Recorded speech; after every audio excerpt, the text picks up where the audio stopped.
السلام عليكم ورحمة الله وبركاته. حبايب قلبي وحشتوني. عاملين ايه؟ النهاردة هنعمل اعادة تدوير للبرطمانات بشكل ان هي نستفاد منها في اي حاجة عندنا في البيت، بدل ما تترمى ان احنا هنستفاد منها. احنا جبنا برطمان وجبنا شوية خيوط كانت هتترمى، شوية خيوط اللي هي بواقي خيوط، مش شرط ان احنا نشتري، لو عندنا بواقي اي حاجة في البيت وكل او اي مادة لاصقة. احنا هنخدنا البرطمان وهنلزقنا عليه كله او مسدس شمع او اي ماده لاصقه ونسيبها شويه تجف. احنا حطيناها وسبناها شويه علشان نبتدي. البرطمان ده هتشوفوا شكله دلوقتي هيبقى مختلف تماما، مش هتقولوا ان هو ده البرطمان اللي كان هيترمى في الزباله، سواء برطمان صلصه، برطمان مربى عندنا بنعمل فيه ايه، ناخده ونزينوه ونحط فيه لو عايزين نشيل اي الحاجات الرفايع اللي عندنا اللي على طول بتضيع مننا، خيوط، زراير، دبابيس، طرح، اقلام، اي حاجه هنشيلها في البرطمان. هنشوف دلوقتي هنعمله ازاي.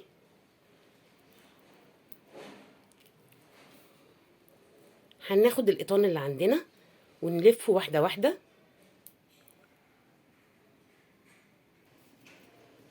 ونبتدي نلف فيه. اهم حاجه واحنا بنلف نخلي بالنا ان ما نسيبش فراغات كتير في البرطمان، نلف القطان لازق في بعضه موازي لبعضه، لا حاجه مكلكعه ولا حاجه فيها فراغ. طبعا جوجو منورانا، ملكه الاعمال الفنيه. نفضل نلف بالخيوط حوالين البرطمان كله.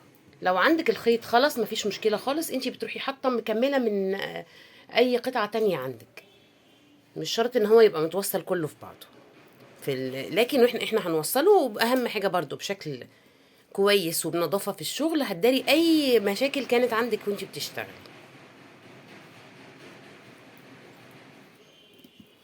زي ما انتوا شايفين احنا هو بتلزق بمجرد ما تحطيها على البرطمان، عشان احنا حاطين الماده لاصقه من الاول.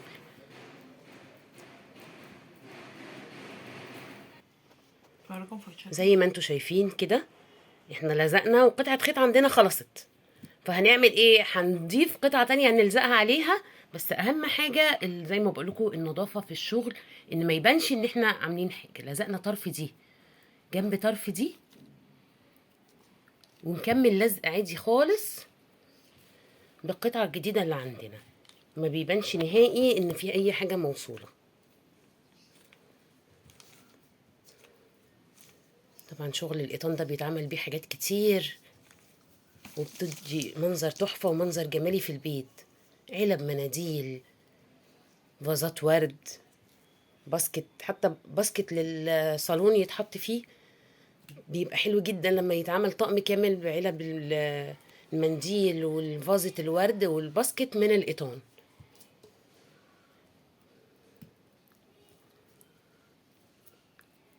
زي ما انتوا شايفين بقطعة صغيرة جدا لا تذكر، وبرطمان كان لو ملوش لازمة هيترمى في الزبالة.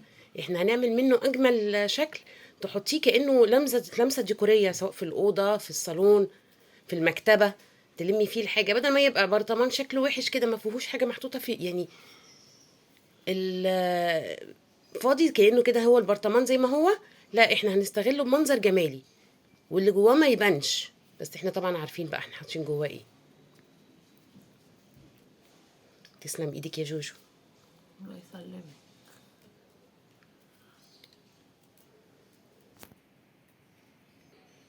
زي ما انتوا شفتوا لزقناه كله. هل ده تقولوا ان ده كان البرطمان بتاع الصلصه اللي كان هيترمى؟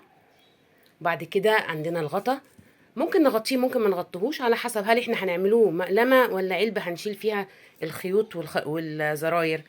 لو مقلمه مش هنحتاج الغطا بتاعه، احنا هنحط دلوقتي فيه الخيوط، عشان كده هنخلي الغطا عليه.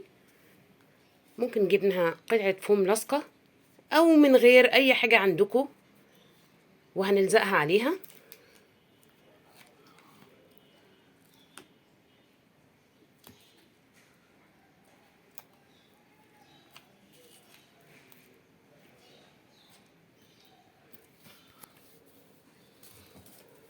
وكده شفتوا البرطمان بتاعنا، نحط جواه الخيوط بتاعتنا، ومفيش حاجه بقى كده، مالكوش حاجه، مفيش حاجه هتضيع منكم.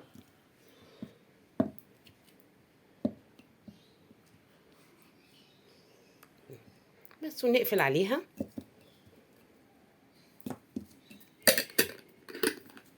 قولوا لنا بقى ايه رأيكم، والسلام عليكم ورحمة الله وبركاته.